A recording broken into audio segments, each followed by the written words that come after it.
wagon. They're on their way from Oregon to Washington, D.C. and stopped here to take part in a powwow. The group's leaders are calling for a new trial for American Indian Movement leader Leonard Peltier. He is serving a life sentence in Leavenworth for killing 2 FBI agents. The Indians say the government fabricated evidence and that Peltier was unjustly convicted. The group is also trying to make us all aware of the ecology of Mother Earth.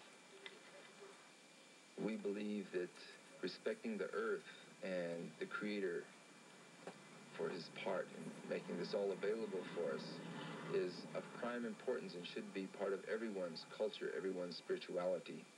The powwow continues at Pioneer Trail State Park tomorrow. Brian? They're members of the American Indian Movement paraded through Salt Lake City today.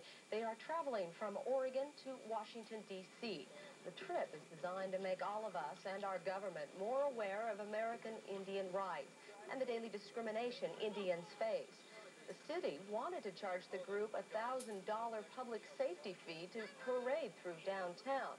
The group refused. Organizer David Hill says the fee he thinks is discriminatory. And even here now, they tried to stop us from riding through Salt Lake, even though what they call the days of 47 they celebrated. Well, today we're celebrating the days of 46. Hill says those who camped out along the days of 47 parade route didn't have to pay a fee.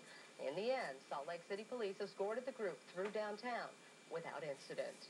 Well, even though a 24 Indians from tribes throughout the U.S. ended a 2-day powwow in Salt Lake City. They plan to continue their transcontinental trek through the downtown area, but Salt Lake City police said no to the idea unless the Indians were willing to pay $1,000 for safety permits. Rod Jackson picks up the story. But for the cars buzzing in the background, it could be a scene of 100 years ago. Wagons and horses being prepped for another day's ride.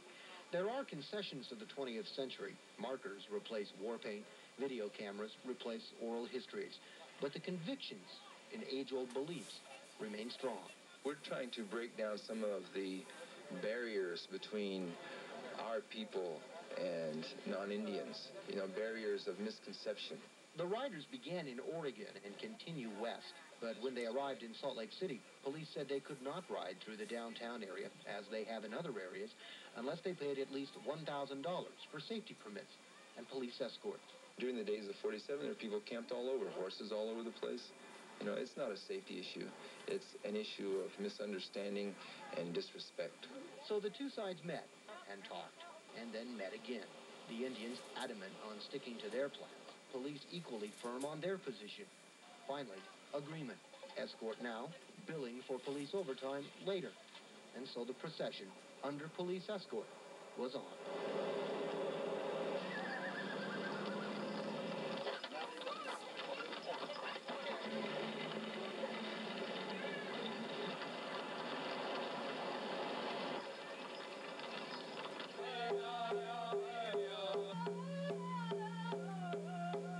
We have to be careful of those who come amongst us and cause dissension.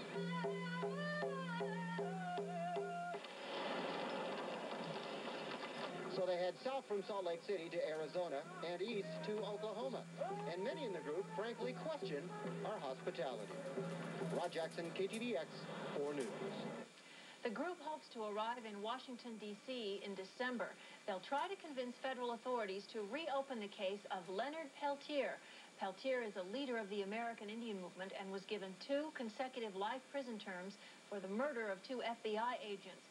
The group says it has new information, which would force a new trial for Peltier if they can convince federal authorities to reopen the case.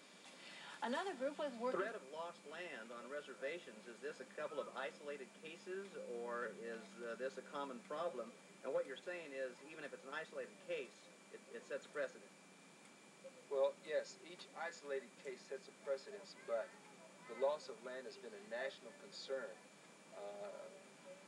Within a year after the Indian Reorganization Act by the government, we lost like 90 million acres. And nationally, Indian people have been recompensated for their land taken at the price of 1 nickel per acre. That's the national average price that we've been paid for acre taken.